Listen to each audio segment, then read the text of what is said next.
why. We all ask why we should work this hard. Why take that many classes? Why go to school that many years? Why take the notes? Why read the books? Why work that hard? Why put yourself through the push-ups and the disciplines? Why? Good question, why? Best answer to why, I think, is the second question. Why not? Why not see how many books you can read, how many classes you can take, how many skills you can develop? Why not see how valuable you can become to the marketplace, to your friends, and to your family? Why not see what you can make of yourself? Why not see how far you can go, how much you can see, how much you can earn, how much you can share? Why not?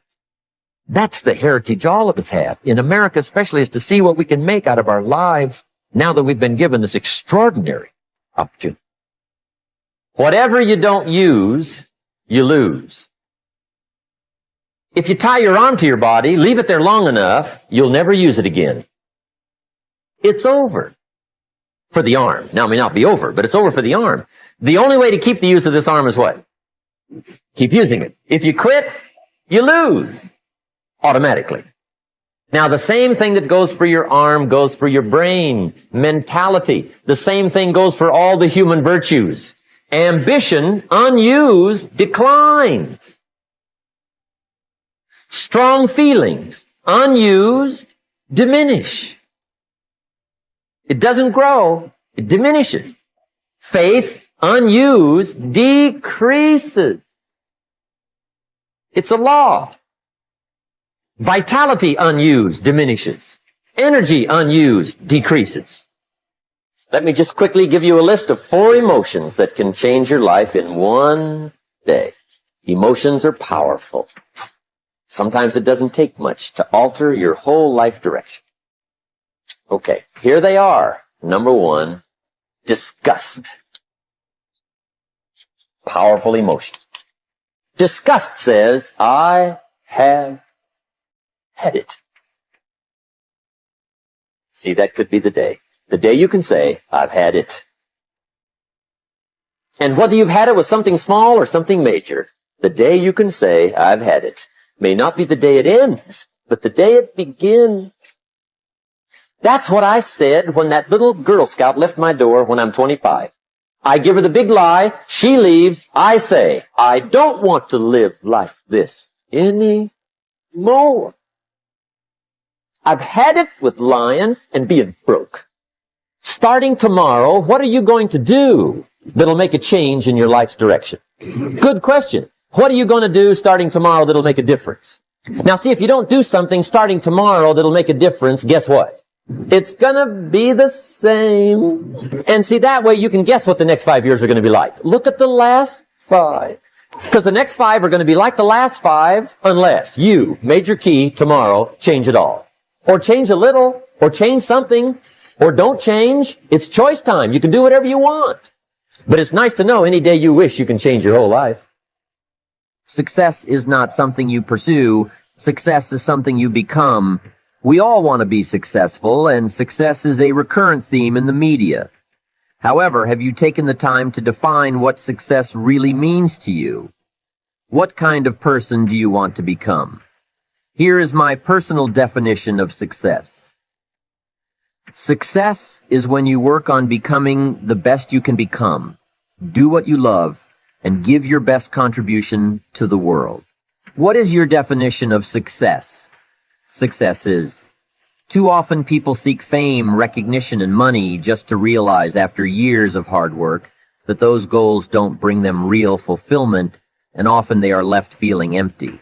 You need to take time to determine what success means for you. Don't let society, the media, your family, or your friends define it for you. Only you know what success means to you. Ask yourself, how can I serve people while doing what I love? Think about what you can give, not about what you want to get. As the Bible says, give and it shall be given unto you. What is the meaning of life? Generally, there are 2 types of thinking regarding the meaning of life. We were all born with a specific purpose. We have to give meaning to our life. I like both ideas and I don't know which one is true, but it doesn't really matter. Main characteristics of a great life purpose.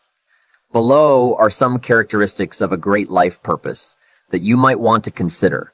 Timeless.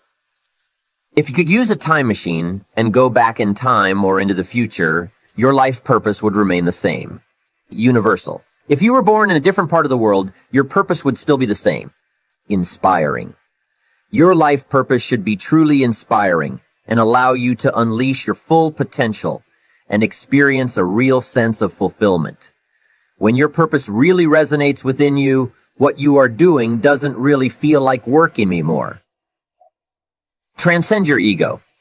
Most of us work in order to make a living, to gain recognition, or to feel accepted by society. A true life purpose should come from a place of love, not fear. When you have a clear life purpose, you don't act out of fear anymore. Fear of not being good enough, not being worthy, not being smart enough. Although we are unlikely to completely get rid of our ego, we should try to base our actions from a place of love as much as we can, which becomes possible when our ego is under control. Powerful questions to ask yourself. Let me give you several ways that can help you identify your life purpose. How can I leverage my problems?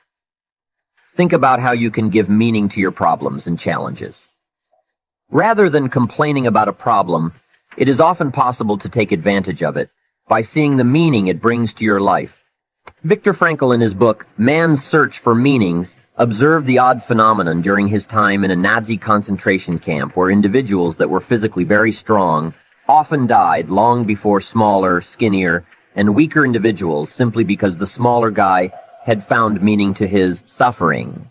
How can I get paid to do what I love? What is it that you like to do? How can you find a way to make a living out of it? Did you know that the word enthusiasm means God within? It is impossible to be very successful if you don't really love what you do. If you don't follow your passion, you won't be able to keep moving forward after multiple failures. Only a strong why will allow you to keep going, despite the hardships. Having passion will lead to fulfillment, which is real success, not just money or fame. How can I better serve? How can you create more value for society? Stop thinking about what you can get from society. Think about what you want to give to society. If you had all the money and time in the world, what would you do? What do you love so much that you'd pay to do it? Take a pen and a piece of paper and answer the following question. What is my life purpose? Don't overthink, just write whatever comes into your mind. Keep doing it until the sentence you write makes you cry. Don't lose sight of the only thing that matters in life, being happy. Now let me give you the secret to success. The formula for failure: a few errors in judgment repeated every day for 1 month starts the weakness, starts the disaster process. You can imagine what happens in 6 years. Now here's the formula for success. A few simple disciplines practiced every day. And if you decide today to go for the apple instead of the Hershey bar, I'm telling you, you have begun the process of turning your life around.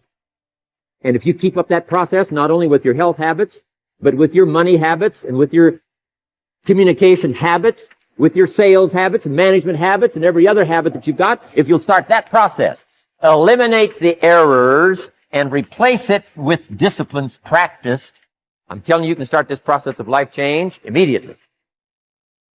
If you don't design your own life plan, chances are you'll fall into someone else's plan.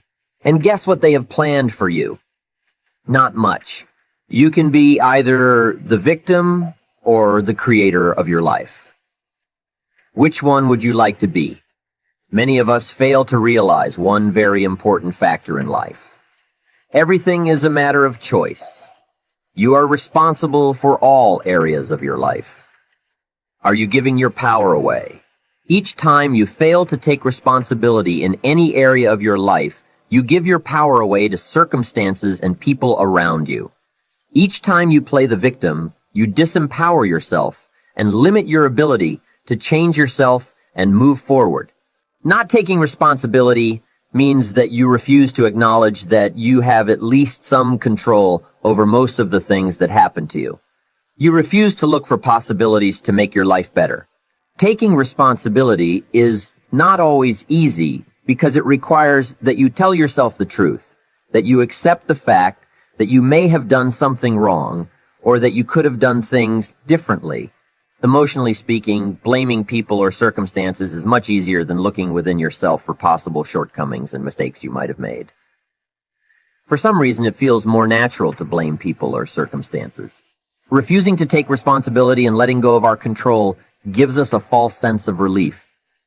It also protects our ego. It is always easier to blame others than to change. However, blaming others is a huge impediment to personal growth.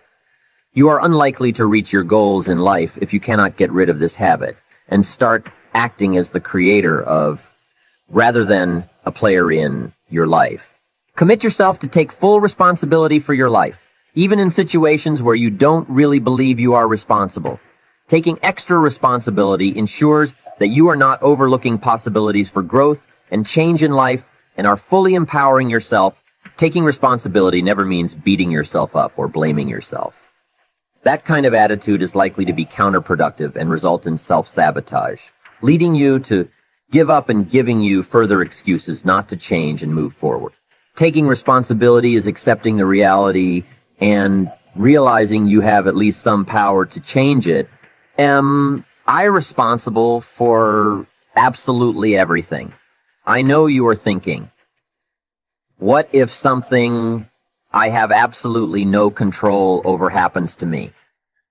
What if my husband or wife gets killed in a terrorist attack? I am responsible for that. While you are not responsible for this event, you are responsible for the way you choose to react to it. You can find meaning from the tragedy and move forward with your life, or you can live in the past, thinking all day long about ways to track the terrorists down and take your revenge. Revenge is a current theme of many movies and is appealing for a lot of people. However, revenge is an ego game, and without a doubt, one of the most destructive behaviors in the world. Revenge is the antithesis of peace of mind and cannot bring fulfillment. Martin Luther King once said, "Darkness cannot drive out darkness. Only light can do that. Hate cannot drive out hate. Only love can do that." Unfortunately, too often our focus is on taking revenge, getting even or being right, rather than on being happy. However, you should realize that in the end, the reason why you forgive people and move on is not because you are an extremely nice and completely selfless person. It is because you understand that it is the only way to be at peace with yourself. Forgiveness is nothing more than a declaration of love to yourself. It is a critical part of the commitment you made to yourself to be happy no matter what. Events that happen to you. The question is, what are you going to do about it? Are you going to let them ruin your life? Or are you going to build strength and meaning out of them? Only you can decide. I invite you to take some time to identify areas of your life where you are giving power away by refusing, consciously or unconsciously, to take full responsibility. Your family or your friends may support you in life, but in the end, you are always alone. The reality is that nobody is coming to save you. Nobody can get married for you and die for you. Don't live your life by default. Create your life.